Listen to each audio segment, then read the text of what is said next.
إن الحمد لله نحمده ونستعينه ونستغفره ونعوذ بالله من شرور أنفسنا ومن سيئات أعمالنا.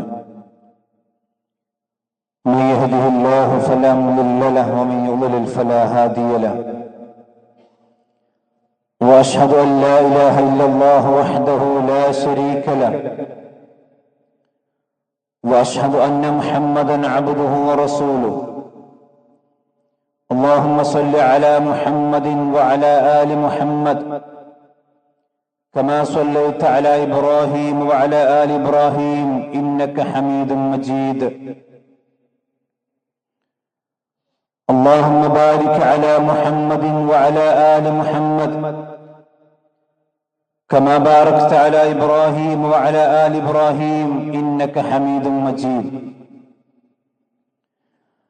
أما بعد فإن أصدق الحديث كتاب الله وخير الهدي هدي محمد صلى الله عليه وسلم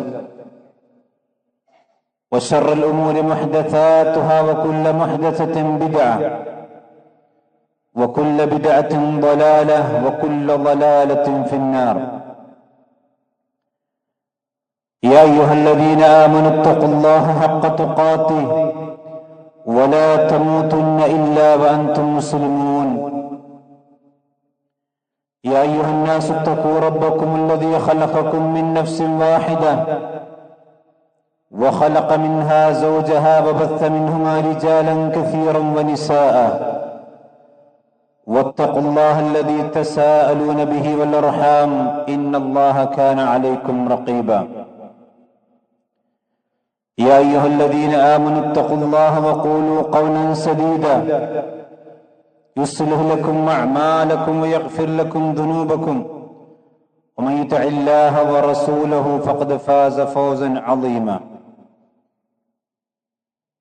ബഹുമാന്യരായ സത്യവിശ്വാസികളെ, വിശ്വാസിനികളെ, അല്ലാഹു സുബ്ഹാനഹു വ തആലയുടെ പരിശുദ്ധമായ ദീനിന്റെ നിയമനിർദ്ദേശങ്ങൾ നമ്മൾ ഓരോരുത്തരുടെയും ജീവിതത്തിൽ പാലിക്കുവാൻ ശ്രദ്ധിക്കണം എന്ന് ഓർമ്മപ്പെടുത്തുകയാണ്, വസിയത്ത് ചെയ്യുകയാണ്. മഹാനായ റസൂലുള്ളാഹി സ്വല്ലല്ലാഹു അലൈഹി വസല്ലമയുടെ കൂടെ ജീവിച്ച ഇസ്ലാമിന്റെ മഹനീയമായ മാതൃകകളാണ് നബി സല്ലല്ലാഹു അലൈഹി വസല്ലമയുടെ സ്വഹാബത്ത്. ആ സ്വഹാബത്തിനെ കുറിച്ച്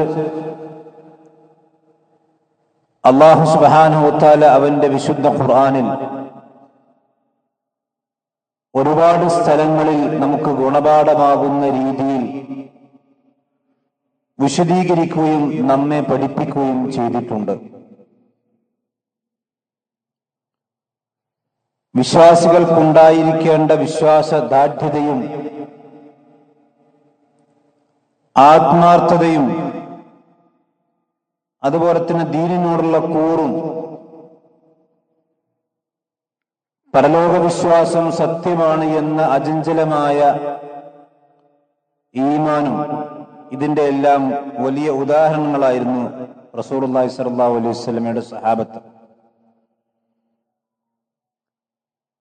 നബി സല്ലല്ലാഹു അലൈഹി വസല്ലമയെ വിളിച്ചുകൊണ്ട് അല്ലാഹു സുബ്ഹാനഹു വ തആല സൂറത്തുൽ അൻഫാലിൽ പറയുക, യാ അയ്യുഹൻ നബി, അല്ലയോ പ്രവാചകരെ, ഹസ്ബുക്കല്ലാഹ്, താങ്കൾക്ക് അല്ലാഹു മതിയായവനാണ്. വമനിത്തബഅക മിനൽ മുഅ്മിനീൻ, ആ അല്ലാഹുവിന്റെ സഹായം താങ്കൾക്കുണ്ടാകും. അതോടൊപ്പം തന്നെ വമനിത്തബഅക മിനൽ മുഅ്മിനീൻ, വിശ്വാസികളായ ആളുകളായിക്കൊണ്ട് താങ്കളെ പിൻപറ്റിയിട്ടുള്ള അവരും ആ വിശ്വാസികളും താങ്കൾക്ക് മതിയായവരാണ്. അഥവാ നബി സല്ലല്ലാഹു അലൈഹി വസല്ലമയുടെ ദീനിന്റെ സംരക്ഷണം അത് സ്വശരീരത്തിലും വിശ്വാസത്തിലും കർമ്മത്തിലുമെല്ലാം ഏറ്റെടുത്ത് ഒരേ സമയം നബി സല്ലല്ലാഹു അലൈഹി വസല്ലമക്കും അവിടുത്തെ ദീനിനും സംരക്ഷണമേകിയ ഇസ്ലാമിന്റെ വലിയ കാവൽ ഭടന്മാരാണ് നബി സല്ലല്ലാഹു അലൈഹി വസല്ലമയുടെ സ്വഹാബത്ത്. അല്ലാഹു സുബ്ഹാനഹു വ തആല അവരെ സംബന്ധിച്ച് ഒരുപാട് പുകഴ്ത്തി പറഞ്ഞിട്ടുണ്ട്. വിശുദ്ധ ഖുർആൻ വീണ്ടും കാണാം, ഇന്നല്ലാഹ ഇശ്തറാ മിനൽ മുഅ്മിനീന അൻഫുസഹും വ അംവാലഹും ബിഅന്ന ലഹുമുൽ ജന്ന. ഇതാ അല്ലാഹു സുബ്ഹാനഹു വ തആല വിലക്ക് വാങ്ങിയിരിക്കുന്നു മുഅ്മിനീങ്ങളിൽ നിന്ന്, വിശ്വാസികളായ ആളുകളിൽ നിന്ന് അല്ലാഹു വാങ്ങിയിരിക്കുന്നു അൻഫുസഹും അവരുടെ സ്വന്തം ശരീരങ്ങളെ, വ അംവാലഹും അവരുടെ സമ്പത്തിനെയും അല്ലാഹു വാങ്ങിയിരിക്കുകയാണ്. ബിഅന്ന ലഹുമുൽ ജന്ന, ആ സ്വന്തം ശരീരങ്ങൾക്കും സ്വന്തം സമ്പത്തിനും അള്ളാഹു പകരം നൽകുന്നത് എന്താണ്? സ്വർഗമാണ്. അപ്പൊ സ്വർഗം നൽകാമെന്ന കരാറിൽ അള്ളാഹു സുബ്ഹാനഹു വ തആല വിശ്വാസികളായ ആളുകളിൽ നിന്ന് അവർ ശരീരങ്ങളെയും സമ്പത്തിനെയും വിലക്ക് വാങ്ങിയിരിക്കുന്നു. യുഖാതിലൂന ഫീ സബീലില്ലാഹ്, ആ വിലക്ക് വാങ്ങി വിശ്വാസികളായ ആളുകൾ അള്ളാഹുവിന്റെ മാർഗത്തിൽ അതാ യുദ്ധം ചെയ്തുകൊണ്ടിരിക്കുന്നു, സമരം ചെയ്തുകൊണ്ടിരിക്കുന്നു. അവർ ആളുകളെ വധിക്കുകയും കൊല്ലുകയും അവർ കൊല്ലപ്പെടുകയും ചെയ്തുകൊണ്ടിരിക്കുന്നു.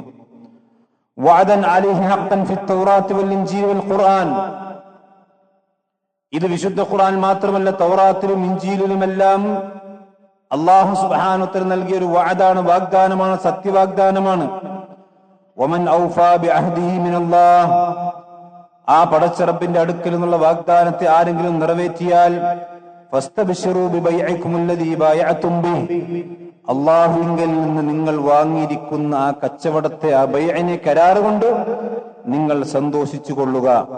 വദാലിക്കൽ ഫൗസുൽ അളീം, ഇത് ഏറ്റവും വലിയ വിജയമാണ്, അതാണ് ഏറ്റവും വലിയ വിജയമെന്ന് അല്ലാഹു സുബ്ഹാനഹു വ തആല വിശുദ്ധ ഖുർആനിലൂടെ പഠിപ്പിക്കാൻ. ഈ ആയത്ത് ഇറങ്ങേണ്ട അവതരണ പശ്ചാത്തലമുണ്ട്.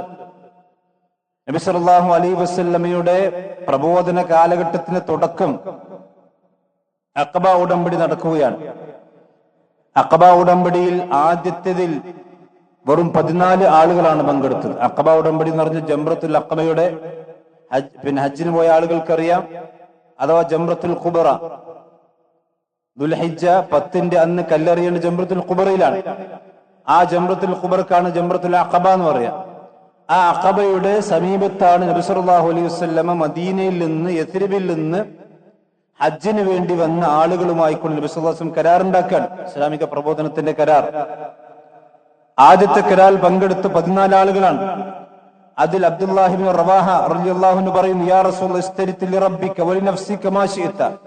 അങ്ങനെ നബി സല്ലല്ലാഹു അലൈഹി വസല്ലം അവരോട് ഇസ്ലാമിന്റെ കാര്യങ്ങൾ പറഞ്ഞവർ മുസ്ലിമായി. എന്നിട്ട് അദ്ദേഹം പറയുക, ഈ അബ്ദുല്ലാഹി ഇബ്നു റവാഹ പറയാണ്, നബിയെ, നിങ്ങൾ നിങ്ങളുടെ റബ്ബിന് വേണ്ടിയും താങ്കൾക്ക് വേണ്ടിയും എന്ത് നിബന്ധനകൾ വെച്ചോളൂ, ഞങ്ങളത് പാലിക്കാൻ തയ്യാറാണ്. നബി സല്ലല്ലാഹു അലൈഹി വസല്ലം പറഞ്ഞു, ഖാല അശ്തരിതു ലിറബ്ബി, എന്റെ റബ്ബിന് വേണ്ടി ഞാൻ വെക്കുന്ന നിബന്ധന ഇതാണ്, അൻ തഅബുദുഹു വലാ തുശ്രികു ബിഹി ഷൈഅ, നിങ്ങൾ അല്ലാഹുവിനെ മാത്രം ആരാധിക്കണം, അല്ലാഹുവിൽ നിങ്ങളൊന്നും പങ്കു ചേർക്കാൻ പാടില്ല. അതുപോലെ തന്നെ വഅശ്തരിതു ലിനഫ്സി, എനിക്ക് വേണ്ടി ഞാൻ പറയുന്ന നിബന്ധന എന്താണ്, അൻ തംനഊനി മിമ്മാ തംനഊന മിൻഹു അൻഫുസകും വഅംവാലകും, ഞാൻ മദീനയിലേക്ക് ഹിജ്റ വന്നാൽ നിങ്ങളുടെ സ്വന്തം കുട്ടികളെയും സമ്പത്തിനെയും നിങ്ങൾ എപ്രകാരം സൂക്ഷിക്കുന്നു, എപ്രകാരം സംരക്ഷിക്കുമോ അത് പ്രകാരം നിങ്ങൾ എന്നെയും സംരക്ഷിക്കണം. അപ്പോ അവിടെ വന്ന് 12 ആളുകളും ചോദിച്ചു, ഖാലു ഫൈദാ ഫഅൽനാ ദാലിക ഫമാ ലനാ, ഇത് ഞങ്ങൾ ജീവിതത്തിൽ നിങ്ങൾ പ്രാവർത്തികമാക്കിയാൽ എന്താണ് ഞങ്ങൾക്ക് പകരം കിട്ടുക? ഖാലു ഖാല റസൂലുള്ളാഹി സ്വല്ലല്ലാഹു അലൈഹി വസല്ലം ജന്ന, നബി സല്ലല്ലാഹു അലൈഹി വസല്ലം പറഞ്ഞു, നിങ്ങൾക്ക് ഇതിന്റെ പകരം അല്ലാഹു സ്വർഗ്ഗമാണ് നൽകുന്നത്. ഖാലു, അപ്പോൾ അവർ പറഞ്ഞു, റബിഹ അൽ ബൈഉ, ഇത് എത്ര നല്ല കച്ചവടമാണ്. നബി സല്ലല്ലാഹു അലൈഹി വസല്ലമക്ക് സംരക്ഷണം കൊടുത്ത് അല്ലാഹുവിന്റെ അടുക്കൽ സ്വർഗ്ഗം വാങ്ങുക എന്ന് പറഞ്ഞാൽ അതിനേക്കാൾ വലിയ കച്ചവടം വേറെയുണ്ടോ? അവിടെയാണ് ഈ ആയത്തിറങ്ങിയത്. മഹാനായ ഹസനുൽ ബസ്രി റളിയല്ലാഹു അൻഹു ഈ ആയത്ത് വിശദീകരിക്കുമ്പോൾ, ഇസ്മഉ ഇലാ ബൈഅത്തിൻ റബീഹ, മുഴുവൻ വിശ്വാസികളെ വിളിച്ചുകൊണ്ട്, വിശ്വാസികളെ നിങ്ങൾ ശ്രദ്ധിക്കുക, നിങ്ങളിത് കേട്ടോ. എന്താണ് ഏറ്റവും ലാഭകരമായ കച്ചവടം? എന്താണ്? ബൈഅല്ലാഹു ബിഹാ കുല്ലി മുഅ്മിനിൻ, എല്ലാ മുഅ്മിനുകളോടും, ലോകത്തുള്ള എല്ലാ വിശ്വാസികളോടും അല്ലാഹു സുബ്ഹാനഹു വ തആല കച്ചവടം ഉറപ്പിച്ചിട്ടുണ്ട്. ഏതാണ് കച്ചവടം? ഇന്നല്ലാഹ അതാക ദുനിയ ഫശ്രിൽ ജന്നത ബിബഅദിഹാ. എന്താണ് അല്ലാഹുവിന്റെ കച്ചവടം? അള്ളാഹു സുബ്ഹാനഹു നിനക്ക് ഒരുപാട് നിഅമത്തുകൾ ദുനിയാവിൽ തന്നിട്ടുണ്ട്, ഇഷ്ടം പോലെ വാരിക്കോരി തന്നിട്ടുണ്ട്. എന്നിട്ട് അള്ളാഹ് പറഞ്ഞത് അത് മുഴുവൻ കൊടുക്കണമെന്നല്ല, ബിബഅളിഹ, ആ ദുനിയാവിന്റെ ചില കാര്യങ്ങളൊക്കെ കൊടുത്തിട്ട് നീ സ്വർഗം വാങ്ങിക്കോ. ദുനിയാവ് മുഴുവൻ കൊടുക്കണം എന്നുള്ള പറഞ്ഞിട്ടില്ല. അവസ്തരി അൽ ജന്നത ബിബഅളിഹ, ഈ അള്ളാഹു സുബ്ഹാനഹു താങ്കൾക്ക് നൽകിയ ഈ ദുനിയാവിൽ നിന്ന് ചില ഭാഗങ്ങൾ കൊടുത്തുകൊണ്ട് താങ്കൾ അള്ളാഹുവിന്റെ സ്വർഗം കരസ്ഥമാക്കണം. ഇതാണ് അള്ളാഹു സുബ്ഹാനഹു ഈ ആയത്തിലൂടെ പഠിപ്പിക്കുന്നു എന്ന് ഈ ആയത്ത് വിശദീകരിക്കുമ്പോൾ മഹാനായ ഹസനുൽ ബസ്രി റളിയല്ലാഹു അൻഹു പറഞ്ഞതായി കൊണ്ട് കാണാൻ കഴിയും. സഹോദരന്മാരെ, ആ ഒരു ബൈഅത്തിന് സാക്ഷിയായിരുന്ന മുസ്അബ് ഇബ്നു ഉമൈർ റളിയല്ലാഹു അൻഹു, അദ്ദേഹത്തിന്റെ ചരിത്രം ഈ ആയത്തിന്റെ നേർ സാക്ഷ്യമായിരുന്നു. ഈ ആയത്തിൽ എന്താണോ അള്ളാഹു സുബ്ഹാനഹു വ തആല പറഞ്ഞിട്ടുള്ളത് അത് നേർക്ക് നേരെ ജീവിതത്തിൽ കാണിച്ചു കൊടുത്ത് അള്ളാഹുവിന്റെ മാർഗത്തിൽ രക്തസാക്ഷിയായി മരിച്ചുപോയ മഹാനായ സഹാബിയാണ് മുസ്അബ് ഇബ്നു ഉമൈർ റളിയല്ലാഹു അൻഹു. മുസ്അബ് റളിയല്ലാഹുവിന്റെ ചരിത്രം ഒരുപക്ഷെ നമ്മൾ കേട്ടിരിക്കും. മക്കയിലെ ഏറ്റവും സുമുഖനായ, ഏറ്റവും സൗന്ദര്യമുള്ള വ്യക്തിയായിരുന്നു മുസ്അബ് ഇബ്നു ഉമൈർ റളിയല്ലാഹു അൻഹു. സൗന്ദര്യം മാത്രമല്ല, വലിയ തറവാടിത്തം ഉണ്ടായിരുന്നു. മുസ്അബ് റളിയല്ലാഹു അൻഹു രാവിലെയും വൈകുന്നേരം തന്റെ ഒരു ദിവസം തന്നെ പലതവണ ഡ്രസ്സ് മാറുകയും തന്റെ മാതാവ് സുഗന്ധത്തിൽ മുക്കിയിട്ടാണ് അദ്ദേഹത്തിന് ഡ്രസ്സ് കൊടുക്കുക. മാതാവിന് ആകെ ഒരു മകനുണ്ടായിരുന്നുള്ളൂ. വലിയ സമ്പന്നരുടെ മടിത്തട്ടിലാണ് മുസ്അബ് ഇബ്നു ഉമൈർ റളിയല്ലാഹു അൻഹു ജീവിച്ചത്. ഇസ്ലാമിന്റെ ആദ്യകാലത്ത് നമുക്കറിയാം, ദരിദ്രന്മാരാണ് ആദ്യ മുസ്ലിങ്ങളായത്.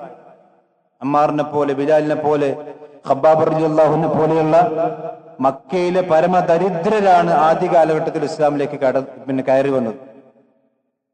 അതിനൊരു അപവാദമായിരുന്നു മഹാനായ മുസ്അബ് ഇബ്നു ഉമൈർ റളിയല്ലാഹു അൻഹു. അദ്ദേഹം ഇസ്ലാമായി. മുശ്രിക്കീങ്ങളായ ആളുകൾക്ക് വലിയ അത്ഭുതമായി. അള്ളാഹുവിന്റെ നൂർ, അള്ളാഹുവിന്റെ പ്രകാശം അദ്ദേഹത്തിന്റെ ഹൃദയത്തിലേക്ക് കടന്നപ്പോ അദ്ദേഹം ദുനിയാവിനെ പറ്റി ചിന്തിച്ചില്ല. തനിക്ക് ലഭിക്കുന്ന വലിയ സുഖസൗകര്യങ്ങളെക്കുറിച്ചും താൻ ജീവിച്ചുകൊണ്ടിരിക്കുന്ന വലിയ ആഡംബരങ്ങളെക്കുറിച്ചും അദ്ദേഹം ചിന്തിച്ചില്ല. അള്ളാഹുവിന്റെ ദീനിലേക്ക് അദ്ദേഹം കടന്നു വന്നു, മുസ്ലിമായി. വലിയ പ്രതിസന്ധികളും പ്രയാസങ്ങളും ഉണ്ടായി. കാരണം അദ്ദേഹത്തിന്റെ മാതാവ് വലിയ ദുഃഖത്തിലായിപ്പോയി. തന്റെ മാതാവ് അദ്ദേഹത്തെ തടങ്കിലാക്കി. ഒരുപാട് കാലം തടങ്കിലിട്ട് അവസാനം മഹാനായ ഉസ്മാൻ ഇബ്നു അഫ്ഫാൻ റളിയല്ലാഹു അൻഹു അബീസീനിലേക്ക് ഹിജ്റ പോകുന്നു എന്ന വിവരം അദ്ദേഹത്തിന് കിട്ടിയപ്പോൾ വീട്ടിൽ നിന്ന് ഒളിച്ച് ചാടി അദ്ദേഹം മഹാനായ ഉസ്മാൻ ഇബ്നു അഫ്ഫാൻ റളിയല്ലാഹു അൻഹു കൂടെ അബീസീനിലേക്ക് ഹിജ്റ പോവുകയാണ്. ചരിത്രത്തിൽ കാണാം, മുസ്അബ് ഇബ്നു ഉമൈർ റളിയല്ലാഹു അൻഹു നടന്നുകൊണ്ടാണ്, മക്കയിൽ നിന്ന് നടന്നുകൊണ്ടാണ് ആ സമുദ്രത്തിന്റെ തീരത്തേക്ക് പോയിട്ടുള്ളത്. എത്രയോ കിലോമീറ്ററുകൾ നടന്ന് അദ്ദേഹത്തിന്റെ കാലുകൾ പൊട്ടിപ്പോയി, ചോര ഒഴുകി. ആ സമ്പന്നതയുടെ മടിത്തട്ടിൽ നിന്ന് അദ്ദേഹം ഹിജ്റ പോവുകയാണ്. സ്വന്തം നാടും വീടും ഉമ്മാനെയും ഉപേക്ഷിച്ചുകൊണ്ട് അള്ളാഹുവിന്റെ മാർഗത്തിൽ ഹിജ്റ പോയി മുസ്അബ് ഇബ്നു ഉമൈർ റളിയല്ലാഹു അൻഹു. അങ്ങനെ അബീസിലേക്ക് എത്തി. അവിടെ ഉസ്മാൻ ബിൻ അഫ്ഫാൻ റളിയല്ലാഹു അൻഹു കൂടെ കുറച്ചു കാലം താമസിച്ചു. അപ്പോഴാണ് മദീനയിൽ അബീസിലേക്ക് ഒരു വാർത്ത വരുന്നു. മക്കയിലുള്ള ഉമർ ബിൻ ഖത്താബ് റളിയല്ലാഹു അൻഹു അടക്കമുള്ള ആളുകൾ മുസ്ലിമായിട്ടുണ്ട്, മക്കയിലുള്ള ആളുകൾ പ്രയാസങ്ങളൊക്കെ നീങ്ങിയിട്ടുണ്ട് എന്നൊരു തെറ്റായ വാർത്ത. ആ തെറ്റായ വാർത്ത കേട്ടുകൊണ്ടാണ് മുസ്അബ് ഇബ്നു ഉമൈർ റളിയല്ലാഹു അൻഹു വീണ്ടും മക്കയിലേക്ക് തന്നെ തിരിച്ചു വന്നു.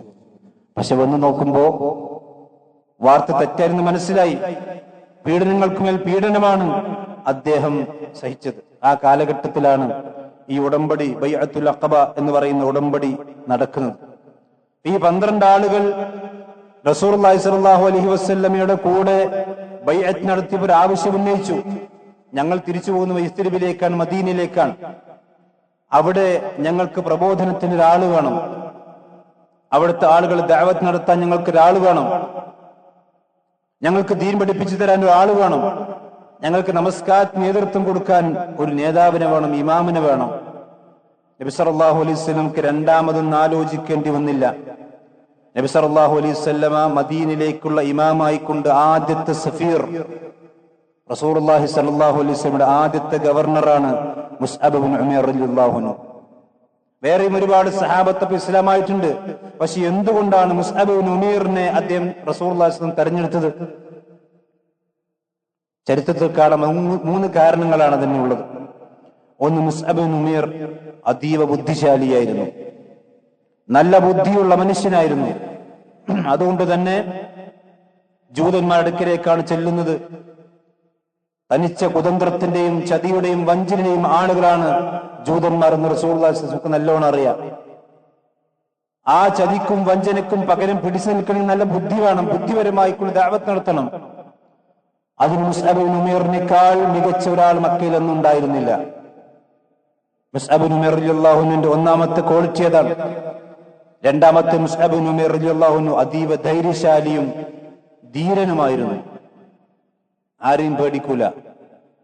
ശാരീരികമായിക്കൊണ്ട് നല്ല ക്ഷമതയുള്ള, ബുദ്ധിപരമായിക്കൊണ്ട് നല്ല കഴിവുള്ള ഒരു സഹാബി. അതുപോലെ തന്നെ കറകളഞ്ഞ ഈമാനിന്റെ ഉടമയായിരുന്നു മഹാനായ മുസ്അബ് ഇബ്നു ഉമൈർ റളിയല്ലാഹു അൻഹു.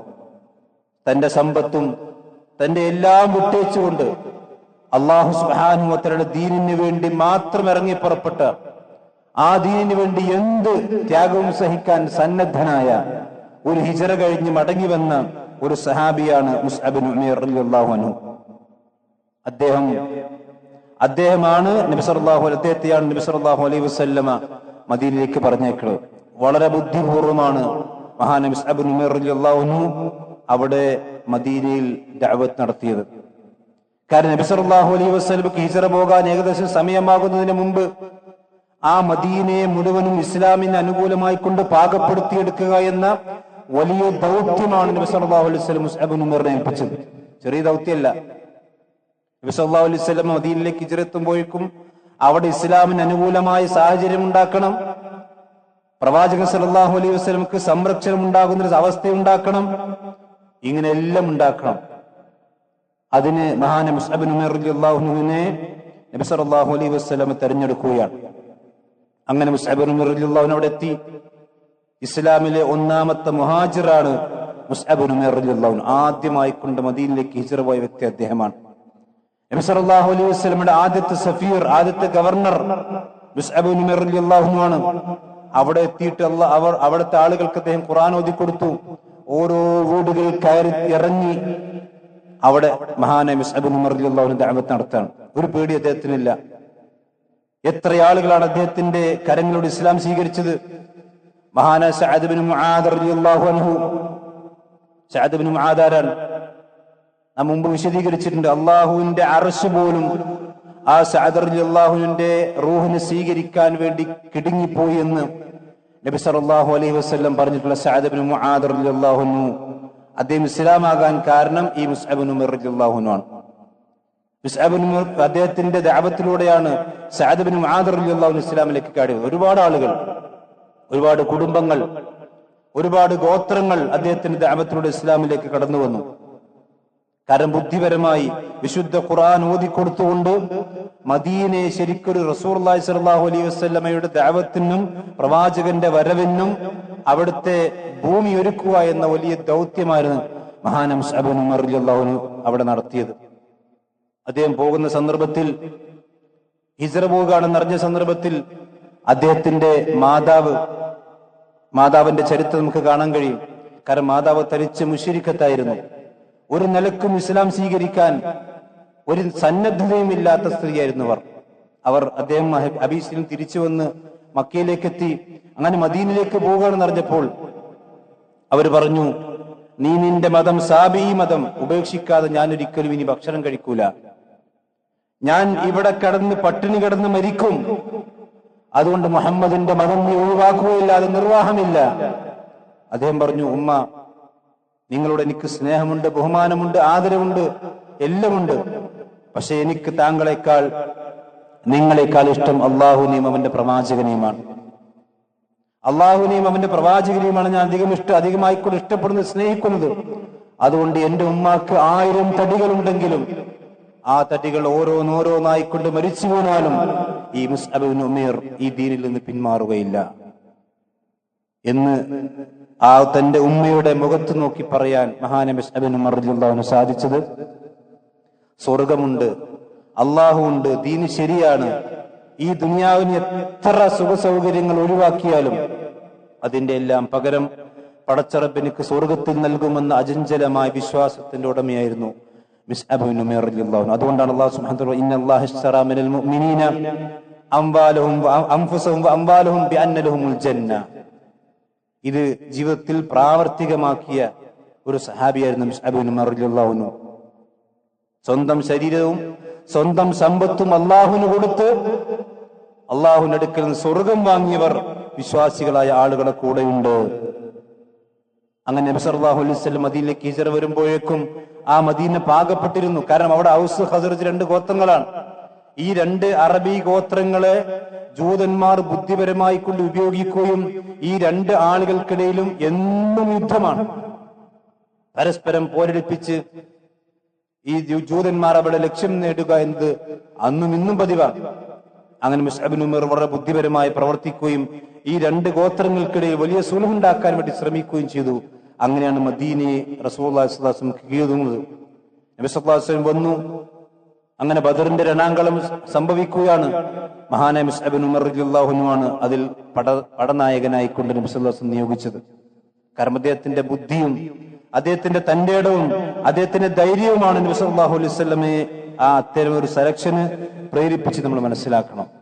അങ്ങനെ മുസ്അബ് റളിയല്ലാഹു അൻഹു മദീനയിലൂടെ നടക്കുമ്പോൾ നബി സല്ലല്ലാഹു അലൈഹി വസല്ലം കാണാറുണ്ട് ഒരു ചെറിയ കമ്പിളിയുടെ പുതപ്പ് മാത്രം, കമ്പിളിയുടെ അഥവാ കമ്പിളി വസ്ത്രത്തിന്റെ ഒരു ചെറിയ വസ്ത്രം മാത്രം, ശരിക്ക് കാല് മുട്ടിന് താഴെ വെട്ടെന്ന് അവസാനിക്കുന്ന ഒരു ചെറിയ വസ്ത്രം മാത്രം ധരിച്ചുകൊണ്ടാണ് മഹാനായ മുസ്അബ് ബിൻ ഉമൈർ മദീനയുടെ നടന്നിരുന്നത്. അത് കാണുമ്പോൾ നബി സല്ലല്ലാഹു അലൈഹി വസല്ലം പലപ്പോഴും കരയാറുണ്ട്. കാരണം സമ്പത്തിന്റെ മടിത്തട്ടിൽ നിന്നും സമ്പത്തിന്റെ വലിയ കൊട്ടാരത്തിൽ നിന്നുമാണ് മുസ്അബ് ബിൻ ഉമർ റളിയല്ലാഹു അൻഹു വന്നിട്ടുള്ളത്. അള്ളാഹുവിന്റെ ദീനിനു വേണ്ടിയും അള്ളാഹുവിന്റെ ഈ മതത്തിന് വേണ്ടിയും എല്ലാം ത്യജിച്ച ഒരു മഹാനായ വ്യക്തി. നബി സല്ലല്ലാഹു അലൈഹി വസല്ലമയുടെ കൂടെ ബദറിൽ പങ്കെടുത്തു. അതിനുശേഷം ഉഹുദിലാണ് അദ്ദേഹം പങ്കെടുക്കാൻ അവസരം കിട്ടിയത്. ഉഹുദിൽ നബി സല്ലല്ലാഹു അലൈഹി വസല്ലം പതാക മുസ്അബ് ബിൻ ഉമർ തന്നെയാണ് ഏൽപ്പിച്ചത്.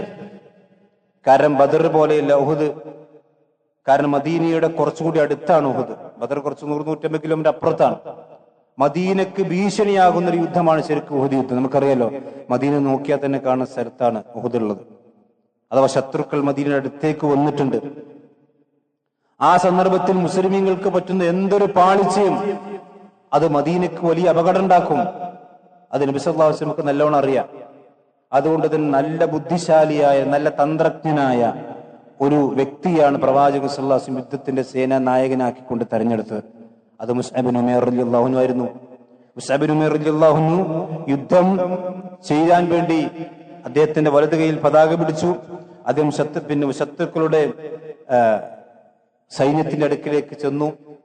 അദ്ദേഹത്തിന്റെ വലത് കൈ ശത്രുക്കൾ അരിഞ്ഞു മാറ്റി. ഇടത് കൈയിൽ അദ്ദേഹത്തിന്റെ പതാകയേന്തി. ഇടത് കൈയും അദ്ദേഹത്തിൻ്റെത് അരിഞ്ഞു വീഴ്ത്തപ്പെട്ടു. അദ്ദേഹം തന്റെ ഈ കൈയും അതുപോലെ തന്നെ കൈയിന്റെ തോളും തലയും വെച്ചുകൊണ്ട് അദ്ദേഹം പതാക പിടിച്ച അവസാനം ഒരു നെഞ്ചിലേക്ക് അമ്പേറ്റുകൊണ്ട് മഹാനായ സഹാബി മുസ്അബ് ബിൻ ഉമൈർ റളിയല്ലാഹു അൻഹു ഷഹീദാവുകയാണ്. അദ്ദേഹത്തിന്റെ ചരിത്രത്തിൽ കാണാം, അദ്ദേഹം മുഖം കൊത്തിക്കൊണ്ടാണ് ഭൂമിയിലേക്ക് വീണിട്ടുള്ളത്. അദ്ദേഹത്തിന്റെ മുഖം അതുപോലെ ശരീരം മുഴുവൻ ചോര കുളിച്ചു കിടക്കുകയാണ്. നബി സല്ലല്ലാഹു അലൈഹി വസല്ലമ അത് കണ്ട് വലിയ ദുഃഖത്തിലായി. പ്രവാചകൻ സല്ലല്ലാഹു അലൈഹി വസല്ലമ കാരണം ഉഹുദിൽ ഒരുപാട് ആളുകൾ റസൂലുള്ളാഹി സ്വല്ലല്ലാഹു അലൈഹി വസല്ലമയുടെ പിതൃവ്യനായ ഹംസ റളിയല്ലാഹു അൻഹു അടക്കമുള്ള ആളുകൾ അവിടെ ഷഹീദായിട്ടുണ്ട്. മുസ്ലിം അബ്ദുല്ലാഹി ഇബ്നു ജുബൈർ റളിയല്ലാഹു അൻഹുവിന്റെ നിർദ്ദേശം ലംഘിച്ചുകൊണ്ട് ആ ജബലുർ റുമാത്തിൽ നിന്ന് കുറച്ച് ആളുകൾ ഇറങ്ങിയതാണല്ലോ അതിന്റെ ഒക്കെ കാരണം. അല്ലാഹുവിന്റെ തീരുമാനമായിരുന്നു. അങ്ങനെ മുസ്അബ് ബിൻ ഉമൈർ റളിയല്ലാഹു അൻഹു ഷഹീദായി. എല്ലാ ഷഹീദുകളെയും അവർ ധരിച്ചിരിക്കുന്ന വസ്ത്രത്തിൽ തന്നെ കഫൻ ചെയ്യണം. മുസ്അബ് ബിൻ ഉമൈർ റളിയല്ലാഹു അൻഹു കഫൻ ചെയ്യാൻ വേണ്ടി നോക്കിയപ്പോ ഞാൻ നേരത്തെ സൂചിപ്പിച്ചതുപോലെ ഒരു മുട്ടിന് താഴെ അവസാനിക്കുന്ന ചെറിയൊരു വസ്ത്രം മാത്രമാണ് ആ മഹാനായ സഹാബിയുടെ ശരീരത്തിലുള്ളത്. കാല് മറച്ചാൽ തല പുറത്താണ്, തലമറച്ചാൽ കാല് പുറത്തായ ആ സന്ദർഭത്തിൽ നബി സല്ലല്ലാഹു അലൈഹി വസല്ലം പറഞ്ഞു, അദ്ദേഹത്തിന്റെ തല നിങ്ങൾ അദ്ദേഹത്തിന്റെ ആ പുതപ്പ് കൊണ്ട് മറക്കുക, കഫൻ ചെയ്യുക.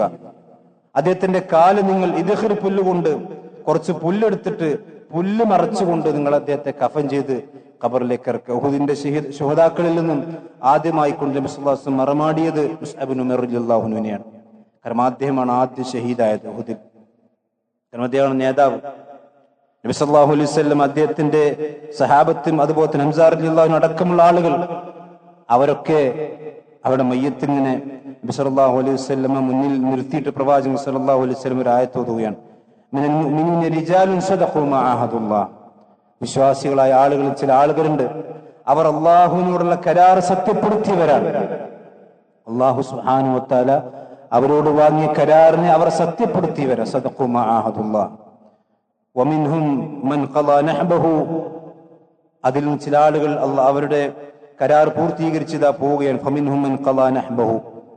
അതിൽപ്പെട്ട ആളാണ് മുസ്അബ് ഇബ്നു ഉമൈർ റളിയല്ലാഹു അൻഹു, ഹംസ റളിയല്ലാഹു അൻഹു. അവർക്ക് അള്ളാഹുവിനോടുള്ള കരാർ പൂർത്തീകരിച്ച് അവർ ദുനിയാവിൽ അവരുടെ ഓഹരികൾ മുഴുവനും നിർവഹിച്ച് ഫമിൻഹും മൻ ഖളാ നഹ്ബഹു. അതിൽപ്പെട്ട ആളാണ് മുസ്അബ് ഇബ്നു ഉമൈർ റളിയല്ലാഹു അൻഹു. വമിൻഹും മൻ യൻതദിർ. ഇനി ആ പടച്ച റബ്ബിന്റെ തീരുമാനത്തിന് പ്രതീക്ഷിക്കുന്ന ആളുകളുമുണ്ട്. വമാ ബദ്ദലു തബ്ദീല. അവർ ഒരിക്കലും അള്ളാഹുവിന്റെ ആ കരാറിൽ മാറ്റം വരുത്തുന്നവരല്ല എന്ന് പറഞ്ഞ കറകളഞ്ഞ് ഈമാനിന്റെ ഉടമകളായിരുന്നു മഹാന്മാരായ സഹാബത്തൊക്കെ. ആ സഹാബത്തിൽപ്പെട്ട മുസ്അബ് ഇബ്നു ഉമൈർ റളിയല്ലാഹു അൻഹു നിങ്ങൾ ആലോചിച്ച് നോക്കൂ സഹോദരന്മാരെ.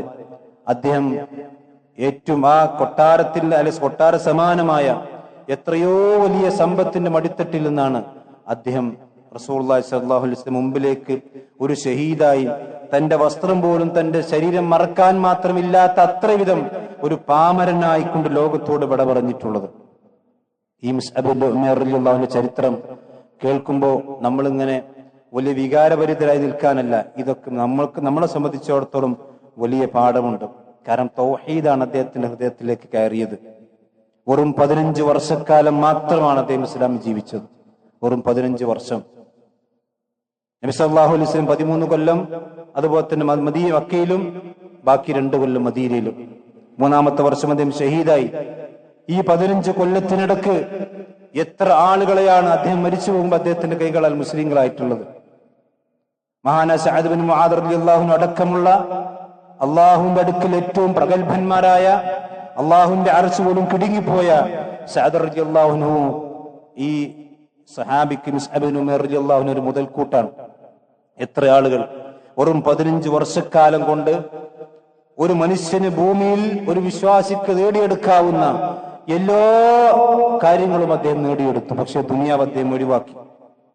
കാരണം ദുനിയാവിന്റെ മടിത്തട്ടിൽ നിന്ന് വന്ന് അല്ലാഹു സുബ്ഹാനഹു വ തആലയുടെ ദീനിന് വേണ്ടി എല്ലാം ത്യജിക്കുന്ന ഒരവസ്ഥയിലേക്ക് വരെ മഹാനായ മുസ്അബ് ഇബ്നു ഉമൈർ റളിയല്ലാഹു അൻഹു ഇതിലുണ്ട്. നമുക്ക് ഒരുപാട് കാര്യങ്ങൾ പഠിക്കാനുണ്ട്. കാരണം നമ്മളെ സംബന്ധിച്ചിടത്തോളം നമ്മൾ 15, 20, 35, 45, 65 വയസ്സൊക്കെ ഇസ്ലാമിൽ തന്നെ ജീവിച്ചവരാണ്. മുസ്അബ് ഇബ്നു ഉമൈർ റളിയല്ലാഹു അൻഹുവിന്റെ ജീവിതത്തിൽ അദ്ദേഹത്തിന് ഒരുപാട് ആസാറുകളുണ്ട്. ഒരുപാട് ആളുകൾക്ക് ഇസ്ലാം എത്തിച്ചിട്ടുണ്ട്. ഇസ്ലാമിന് വേണ്ടി ഒരുപാട് സേവനങ്ങൾ ചെയ്തിട്ടുണ്ട്. അള്ളാഹുവിന്റെ മാർഗത്തിൽ അദ്ദേഹം ജീവിച്ചിരിക്കുന്ന കാലഘട്ടത്തിൽ 2 യുദ്ധങ്ങളിലും അദ്ദേഹം പങ്കെടുത്തിട്ടുണ്ട്. സഹോദരന്മാരെ, ഞാൻ നിങ്ങൾ ചിന്തിച്ചു നോക്കി, ഇസ്ലാമിന്റെ മടിത്തട്ടിലേക്ക് ജനിച്ചു വീണ നമ്മളെ സംബന്ധിച്ചിടത്തോളം 5 നേരം പള്ളിക്ക് വരാൻ പറഞ്ഞ് നമുക്ക് കഴിയുണ്ടോ? ആലോചിച്ചു. ഒരു 5 നേരം പള്ളിയിൽ നിന്ന് ഹയ്യ അലസ് സ്വലാ, ഹയ്യ അലൽ ഫലാ എന്ന് ബാങ്ക് കൊടുത്താൽ 5 നേരം പള്ളിയിലേക്ക് വരാൻ നമുക്ക് കഴിയണില്ല. നിങ്ങൾ ആലോചിച്ച് നോക്കി, നമ്മുടെ ഈമാനും സഹാബത്തിന്റെ ഈമാനും എവിടെയാണ്? മര്യാദയ്ക്ക് ഒരു തട്ടം തലയിലേക്ക് ഇടുന്ന നമ്മുടെ പെണ്ണുങ്ങളോട് പറഞ്ഞാൽ അവർക്ക് കഴിയണില്ല. കാരണം എന്താ? അവർക്ക് അത്ര മതിയെന്നാണ്. ദുനിയാവ് ആസ്വദിക്കുകയാണ് നമ്മൾ. ദുനിയാവ് ആസ്വദിച്ച് ക്ഷീണിച്ചുകൊണ്ടാണ് നമ്മൾ മരിച്ചു പോകുന്നത്. ദുനിയാവിന്റെ ക്ഷീണം കൊണ്ടാണ് നമ്മളൊക്കെ മരിച്ചു പോകുന്നത്. എന്നാൽ സഹാബിയായ മുസ്അബ് ഇബ്നു ഉമൈർ ആകട്ടെ അള്ളാഹുവിന്റെ ദീനിന് വേണ്ടി ക്ഷീണിച്ച്, അള്ളാഹുവിന്റെ ദീനിന് വേണ്ടി രക്തം കൊടുത്ത്, ശരീരം കൊടുത്ത്, സമ്പത്ത് കൊടുത്ത തന്റെ ഉമ്മയോട് പോലും മാന്യമായ സംസാരം നടത്തി ആ ഉമ്മയെ ഉപേക്ഷിച്ചുകൊണ്ട് അള്ളാഹുവിന്റെ ദീനിന് വേണ്ടി മാർഗത്തിൽ കടന്നു വന്ന മുസ്അബ് ഇബ്നു ഉമൈർ റളിയല്ലാഹു അൻഹു. സഹോദരന്മാരെ, നമ്മുടെ ജീവിതത്തിൽ ഇത് കൃത്യമായിക്കൊണ്ട് നമുക്ക് ഒരു ഗുണപാഠമാകണം. എന്ന് പറഞ്ഞാൽ മുസ്അബ് ഇബ്നു ഉമൈർ റളിയല്ലാഹു അൻഹു മരിക്കുമ്പോൾ ഒരുപാട് ആസാറുകൾ അദ്ദേഹത്തിനുണ്ട്. ഇനി ഞാനും നിങ്ങളൊക്കെ മരിക്കുമ്പോൾ നമുക്ക് ചെറിയൊരു ആസാറെങ്കിലും ഈ ദീനിന് വേണ്ടി ചെയ്യാൻ, എന്റെ കാരണം കൊണ്ട് ഒരാളെങ്കിലും ഇസ്ലാമിലേക്ക് കടന്നു വന്നു, ഒരാൾക്കെങ്കിലും വെളിച്ചം കിട്ടി, അല്ലെങ്കിൽ ആ വെളിച്ചം കിട്ടാൻ കാരണമായി, അല്ലെങ്കിൽ എന്റെ സമ്പത്ത് കൊണ്ടും എന്റെ ശരീരം കൊണ്ടും ഈ ദീനിന് വേണ്ടി എന്തെങ്കിലും ഒന്ന് ചെയ്യുക എന്ന ഒരു നിയ്യത്ത്. അതുകൊണ്ടാണ് മിനൽ മുഅ്മിനീന റിജാലുൻ സദഖൂ മാ അഹദുല്ലാഹ് എന്നുള്ള പറഞ്ഞില്ലേ. വിശ്വാസികളായ ആളുകളിൽ നിന്ന് ചില മനുഷ്യന്മാരുണ്ട്, അവർ അള്ളാഹുവിന്റെ കരാർ സത്യപ്പെടുത്തിയവരാണ്. സഹോദരന്മാർ, ഈ ആയത്തിന്റെ പരിധി ഞാനും നിങ്ങളും പെടുമെന്നുള്ള ചിന്തിക്കണം നമ്മളാണ്. സദഖൂ മാ അഹദുല്ലാഹ്, അള്ളാഹുവിനുള്ള കരാറിൽ സത്യസന്ധത കാണിച്ചവരാണവർ. എന്ന് പറയുമ്പോൾ ആ സത്യസന്ധത കാണിച്ചവരിൽ സഹോദരന്മാരെ ഞാനും നിങ്ങളും ഉൾപ്പെടണമെങ്കിൽ പരലോകം സത്യമാണ്, അള്ളാഹുവിന്റെ സ്വർഗം സത്യമാണ്, ഇതെല്ലാം വിചാരണ സത്യമാണ് എന്ന ബോധം നമ്മുടെ മനസ്സിന്റെ ഉള്ളിലേക്ക് ഉണ്ടാവുകയും വബിൽ ആഖിറതി ഹും യൂഖിനൂൻ എന്ന് പറഞ്ഞില്ലേ, പരലോകത്തെ സംബന്ധിച്ചിടത്തോളം അതിയായ ദൃഢമായ വിശ്വാസം. വബിൽ ആഖിറതി ഹും യുഅ്മിനൂൻ എന്നല്ല, അവർ പരലോകത്തിൽ വിശ്വസിക്കുന്നു എന്നല്ല പറഞ്ഞത്. വബിൽ ആഖിറതി ഹും യൂഖിനൂൻ, പരലോകത്തെ സംബന്ധിച്ച് അവർ ദൃഢമായി വിശ്വസിക്കുന്നവരാണ്. ഉറപ്പായിട്ടും പരലോകമുണ്ട്, ഉറപ്പായിട്ടും എനിക്ക് സ്വർഗം കിട്ടും എന്ന ഒരു ശരിക്കുള്ള ഈമാൻ, അതാണ് സഹോദരന്മാരെ നമുക്ക് ആവശ്യം. അങ്ങനെ ഉണ്ടെങ്കിൽ ദുനിയാവിന്റെ ഒരു പ്രതിസന്ധിയും ദീനിനെ നമുക്ക് തടസ്സാവില്ല. നമുക്ക് ദീൻ അനുസരിച്ചു കൊണ്ട് ജീവിക്കാൻ എന്താ തടസ്സം? ദുനിയാവാണ്. അതെന്തുകൊണ്ടാണ്? ദീൻ നമ്മുടെ ഉള്ളിലേക്ക് കയറാത്തത് കൊണ്ടാണ്. ദീനോട് കയറിക്കഴിഞ്ഞാൽ ഒരിക്കലും ദുനിയാവ് നമുക്ക് ദീന് തടസ്സാവില്ല. സഹോദരന്മാരെ, നമുക്ക് ദീനും വേണം, ദുനിയാവും വേണം.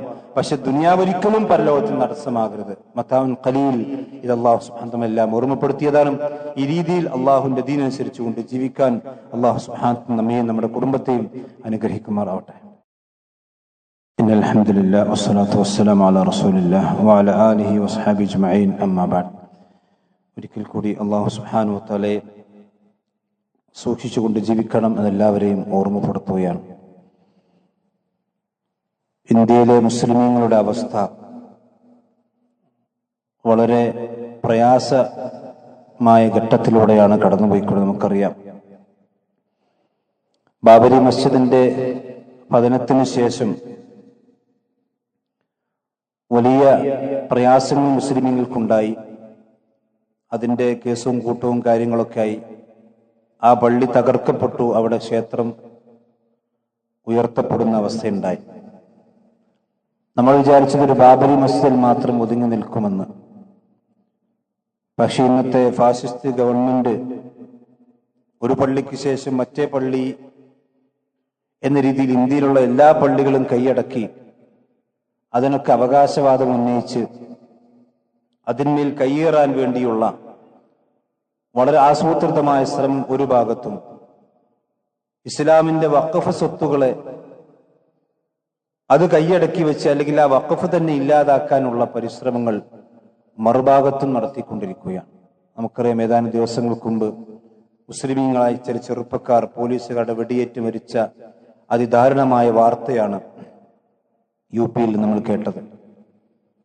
അള്ളാഹുവിന്റെ ദീനിന് വേണ്ടി, അള്ളാഹുവിന്റെ പള്ളികൾ സംരക്ഷിക്കാൻ വേണ്ടിയാണ് അവർ ഷഹീദായിട്ടുള്ള. അള്ളാഹു അവർക്ക് സ്വർഗം നൽകി അനുഗ്രഹിക്കുമാറാവട്ടെ. ഇതൊരു അജണ്ടയുടെ ഭാഗമാണ്. കാരണം എങ്ങനെയാണ് ജൂതന്മാർ ഫലസ്തീനിൽ മുസ്ലിമീങ്ങളെ അരികാക്കിയത്, അതിൽ നിന്ന് അവരിൽ നിന്ന് പാഠം ഉൾക്കൊണ്ട് അവരിൽ നിന്ന് ട്രെയിനിങ് സ്വീകരിച്ചുകൊണ്ടാണ് ഇവിടെ ഇന്ത്യയിലും മുസ്ലിമീങ്ങളായ ആളുകൾക്ക് നേരെ അവർ പയറ്റിക്കൊണ്ടിരിക്കുന്നത്. നമ്മളെ സംബന്ധിച്ചിടത്തോളം വൈകാരികമായി പ്രതികരിച്ചിട്ടൊന്നും ഒരു കാര്യമില്ല. ബുദ്ധിപരമായി മുസ്ലിമീങ്ങൾ തമ്മിൽ കൂടിയാലോചനയിലൂടെ, ഐക്യത്തിലൂടെ മാത്രം ഇത്തരം പ്രശ്നങ്ങൾക്ക് പരിഹാരം ഉണ്ടാവുകയുള്ളൂ. പക്ഷെ അതിന് പലപ്പോഴും മുസ്ലിമീങ്ങൾക്കിടയിൽ ഭിന്നിപ്പുണ്ടാക്കി, അല്ലെങ്കിൽ ന്യൂനപക്ഷങ്ങൾക്കിടയിൽ തന്നെ ഭിന്നിപ്പുണ്ടാക്കുക എന്നുള്ളതാണല്ലോ ഇവിടുത്തെ ഫാസിസ്റ്റുകളുടെ തന്ത്രം. ഈ വഖഫ് വിഷയത്തിൽ തന്നെ എടുത്ത് പരിശോധിച്ച് നമുക്ക് കാണാൻ കഴിയും. ഇസ്ലാമിൽ പ്രധാനപ്പെട്ട വിഷയമാണ് വഖഫ് എന്നുള്ളത്. ഒരു മനുഷ്യന് അള്ളാഹുവിന്റെ ദീനിന്റെ മാർഗത്തിൽ പരലോകത്ത് രക്ഷ കിട്ടണമെന്ന്, അല്ലെങ്കിൽ പരലോകത്ത് എനിക്ക് ഗുണം കിട്ടണമെന്ന രീതിയിൽ ദുനിയാവിൽ എന്തെങ്കിലും ഒരു സ്വത്ത് അള്ളാഹുവിന്റെ ദീനിന്റെ മാർഗത്തിൽ നീക്കി വെക്കുക, അതിനെ വഖഫ് എന്ന് പറയാം. അവിടെ സ്ഥാപനങ്ങൾ ഉണ്ടാകാം, ഹിഫ്ള് സ്ഥാപനങ്ങൾ ഉണ്ടാകാം, മതപരമായ സ്ഥാപനങ്ങൾ ഉണ്ടാകാം. അള്ളാഹുവിന്റെ ദീനിന് വേണ്ടി ചെലവഴിക്കപ്പെടുന്ന എന്തും അതൊക്കെ വഖഫാണ്. ആ വഖഫ് പലപ്പോഴും ആളുകൾ കയ്യേറുകയും അത് പിന്നെ കൈപ്പിടിയിൽ ഒതുക്കുകയും ചെയ്യുന്ന അവസ്ഥ. എന്നിട്ട് ഇപ്പൊ എന്താണ് വഖഫ് ബിൽ കൊണ്ടുവരാൻ പോണത്? ഏതെങ്കിലും ഒരു ഭൂമിയിൽ തർക്കമുണ്ടെങ്കിൽ അത് കലക്ടർക്ക് നേരെ പോകണമെന്നാണ്. എന്ന് പറഞ്ഞാൽ ഒരാൾ ഒരു 10 ഏക്കർ ഭൂമി വഖഫ് ചെയ്തിട്ടുണ്ടെങ്കിൽ, അവിടെ വല്ല സ്ഥാപനം നടക്കുന്നുണ്ടെങ്കിൽ, നമ്മുടെ നാട്ടിലെ ഏതെങ്കിലും ഒരു വ്യക്തി അന്യായമായിക്കോട്ടെ കേസ് കൊടുക്കുകയാണ്, അത് എന്റേതാണ്. ആ കേസ് ഞാൻ ഉണ്ടോ ഇല്ലെന്ന് നോക്കൂല. കേസുണ്ടോ ഉടനടി അതിന് ഫയൽ കലക്ടറേറ്റിലേക്ക് പോകണം. ആ കളക്ടറാണ് ഇവരെ തീരുമാനിക്കുക. ഇതൊക്കെ ഗൂഢമായ തന്ത്രവും ഇസ്ലാമിന്റെ സ്വത്തിനെയും ഇസ്ലാമിന്റെ മുതലിനെയും ഇസ്ലാമിക ശിആറുകളെയും ഇല്ലായ്മ ചെയ്യാനുള്ള വളരെ ഗൂഢമായ ശ്രമങ്ങൾ നടന്നുകൊണ്ടിരിക്കുന്നുണ്ട്. നമ്മളെ സംബന്ധിച്ചിടത്തോളം ആത്മാർത്ഥമായ പ്രാർത്ഥന നമുക്ക് ആവശ്യമുണ്ട്. കാരണം മുസ്ലിമീങ്ങളെ സംബന്ധിച്ചിടത്തോളം വലിയ പ്രതീക്ഷകൾ അള്ളാഹുലുണ്ട്. നമുക്ക് പടച്ചറബിൽ ഒരിക്കലും നമ്മൾ പ്രതീക്ഷ കൈവിടാൻ പാടില്ല. ഇതിനേക്കാൾ വലിയ പ്രയാസങ്ങളും ഇതിനേക്കാൾ വലിയ തന്ത്രശാലികളായ ഭരണാധികാരികളും അതുപോലെ ഇതിനേക്കാൾ വലിയ ശക്തന്മാരായ ഭരണാധികാരികളൊക്കെ അതിന്റെ കാലഘട്ടത്തിലൂടെ ഇസ്ലാം നെഞ്ചുവിരിച്ച് നടന്നു പോകുന്ന ആ ഭരണാധികാരികളൊക്കെ തരിപ്പണമാക്കിയിട്ടുണ്ട്. അതുകൊണ്ട് അനാവശ്യമായ ഭീതി നമുക്ക് ആവശ്യമില്ല, പക്ഷെ ജാഗ്രത ആവശ്യമുണ്ട്. ഒരു വഖഫ് സ്വത്ത് നമ്മൾ വഖഫ് ചെയ്യുന്നുണ്ടെങ്കിൽ അത് തന്റെ കാലശേഷം ഒരിക്കലും അന്യാധീനപ്പെട്ടു പോകാതിരിക്കാനുള്ള ഒരു ജാഗ്രത വാഖിഫിന് നിർബന്ധമാണ്. അതാണ് ഇപ്പൊ മുൻപത്ത് സംഭവിച്ചിട്ടുള്ളത്. ഞാൻ വഖഫ് ചെയ്യുന്ന സ്വത്ത് തന്റെ മരണത്തിന് ശേഷം അന്യാധീനപ്പെട്ടു പോകാതിരിക്കാനുള്ള ജാഗ്രതയും മുൻകരുതലുകളൊക്കെ നമുക്ക് എല്ലാവർക്കും ഉണ്ടാകണം. അല്ലാതെ വഖഫ് ചെയ്താൽ പോയി പിന്നെ എന്റെ ബാക്കി എന്താന്നുള്ളത്, അവിടെ ആരാ കയറുന്നത്, അവിടെ ആരാ ഇരിക്കുന്നത്, അവിടെ ആരാ വീടുണ്ടാക്കുന്നത്, ആരാ ഫ്ലാറ്റ് ഉണ്ടാക്കുന്നത്, എന്താണ് ഇതിന്റെ അവസ്ഥ, അതൊന്നും നോക്കാതിരുന്നാൽ അത് വലിയ കുറ്റകരമാണ്. ആ ഒരു അനാസ്ഥയാണ് ശരിക്കും അവിടെ സംഭവിച്ചത് നമ്മൾ മനസ്സിലാക്കാൻ സാധിക്കും. അതുകൊണ്ട് സഹോദരന്മാരെ, ആ രീതിയിലുള്ള ശ്രദ്ധയും ജാഗ്രതയും അതോടൊപ്പം അകമഴിഞ്ഞ പ്രാർത്ഥനയും അള്ളാഹുലേക്ക് നമ്മൾ ഉയർത്തണം. കാരണം പടച്ചറബിന് ഇതെല്ലാം നിസ്സാരമാണ്. അല്ലാഹു അലാ കുല്ലി ഷൈഇൻ ഖദീർ. എത്ര വലിയ കുതന്ത്രശാലികളെയും പരാജയപ്പെടുത്തുന്ന തന്ത്രമാണ് പടച്ചറബിന് നമുക്കറിയാം. അള്ളാഹു സുബ്ഹാനഹു വ തആല അത്തരം പ്രയാസങ്ങളെല്ലാം ഈ ഉമ്മത്തിനെ കാത്തുരക്ഷിക്കുമാറാവട്ടെ. എല്ലാവിധ ദ്രോഹങ്ങളിൽ നിന്നും എല്ലാവിധ പീഡനങ്ങളിൽ നിന്നും അള്ളാഹു ഈ ഉമ്മത്തിനെ കാത്തുരക്ഷിക്കുമാറാവട്ടെ. നമ്മിൽ നിന്ന് അറിഞ്ഞും അറിയാതെ സംഭവിച്ചു പോയ ചെറുതും വലുതുമായ മുഴുവൻ തെറ്റുകുറ്റങ്ങളും അള്ളാഹു നമുക്കെല്ലാം പുറത്തു നൽകി അനുഗ്രഹിക്കുമാറാവട്ടെ. നമ്മിൽ നിന്ന് മരണപ്പെട്ടു പോയ നല്ലവരായ നമ്മുടെ മാതാപിതാക്കൾ, നമ്മുടെ കൂട്ടുകുടുംബങ്ങൾ അള്ളാഹു അവർക്കെല്ലാം സ്വർഗം നൽകി ആദരിക്കുമാറാവട്ടെ. അവരെയും നമ്മയും നാളെ ജന്നാത്തുൽ ഫിർദൗസിൽ അള്ളാഹു ഒരുമിച്ച് കൂട്ടുമാറാവട്ടെ. ലോകത്തിന്റെ വിവിധ ഭാഗങ്ങളിൽ പ്രയാസങ്ങൾ അനുഭവിക്കുന്ന നമ്മുടെ സഹോദരന്മാർ അള്ളാഹു അവർക്കെല്ലാം ആശ്വാസം നൽകി അനുഗ്രഹിക്കുമാറാവട്ടെ. ഇസ്ലാമിന്റെ ശത്രുക്കൾ മുഴുവൻ കുതന്ത്രങ്ങളെയും അള്ളാഹു പരാജയപ്പെടുത്തുമാറാവട്ടെ. ربنا آتنا في الدنيا حسنة وفي الآخرة حسنة وقنا عذاب النار آمين آمين برحمتك يا أرحم الراحمين.